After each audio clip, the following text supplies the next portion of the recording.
Barrister Andalib Rahman Partha. রাজনৈতিক career খুব বেশি লম্বা নয়, তবে এরই মধ্যে পেয়েছেন বিপুল পরিচিতি।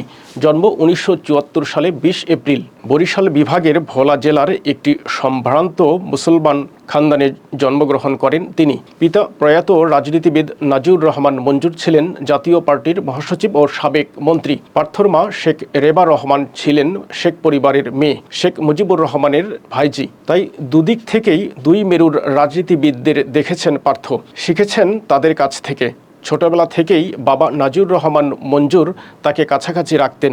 তার বাবা বলতেন, তোমাকে পলিটিক্স করতে হবে, পলিটিক্স হঠাৎ করে করা যায় না, এজন্য রাজনৈতিক শিক্ষা গ্রহণ করতে হয়। বাবার আদর্শে তাই ছোট থেকেই রাজনীতিকে মনে প্রাণে ধারণ করেছেন। আন্দালিব রহমান পার্থ একজন বিশিষ্ট রাজনীতিবিদ, শিক্ষাবিদ, আইনজীবী এবং সংসদ সদস্য। তার শৈশব এবং কৈশোরকাল কেটেছে বাংলাদেশে। প্রাথমিক এবং মাধ্যমিক শিক্ষা শেষে উচ্চশিক্ষার জন্য তিনি দেশের বাইরে গমন করেন। সেন্ট জোসেফ ও ল্যাবরেটরি স্কুলে পড়ালেখা করেছেন পার্থ। তারপর 1991 সালে চলে যান ইংল্যান্ডে। সেখান থেকে এ-লেভেল পাশ করেন। 1995 সালে এলএলবি করেন। তিনি 1997 সালে লিঙ্কনস ইন থেকে বার অ্যাট ল পরীক্ষায় পাশ করেন। এরপর দেশে ফিরে 4 বছর কাজ করেন প্রখ্যাত আইনজীবী ব্যারিস্টার রফিক উল হকের সঙ্গে।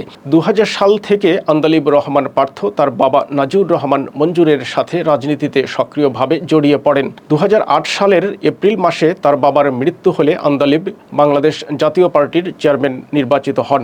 2008 সালের 9ম জাতীয় সংসদ নির্বাচনে ভোলা 1 আসনে নির্বাচনে অংশগ্রহণ করেন এবং আওয়ামী লীগের প্রার্থী ইউসুফ হোসেন হুমায়ুনকে পরাজিত করে বিজয়ী হন। এমপি থাকাবস্থায় জিরো পরিমাণ দুর্নীতি করেননি, দুর্নীতিকে প্রশ্রয় দেননি, একনিষ্ঠ কাজ করে গেছেন মানুষের স্বার্থে। বর্তমানে তিনি ঢাকায় আইনজীবী হিসেবে কাজ করছেন এবং ঢাকায় অবস্থিত ব্রিটিশ স্কুল অব ল এর অধ্যক্ষের দায়িত্ব পালন করছেন। সেই সাথে বাবার গড়া রাজনৈতিক দল বাংলাদেশ জাতীয় পার্টি বিজেপিকে সামনে থেকে নেতৃত্ব দিয়ে যাচ্ছেন।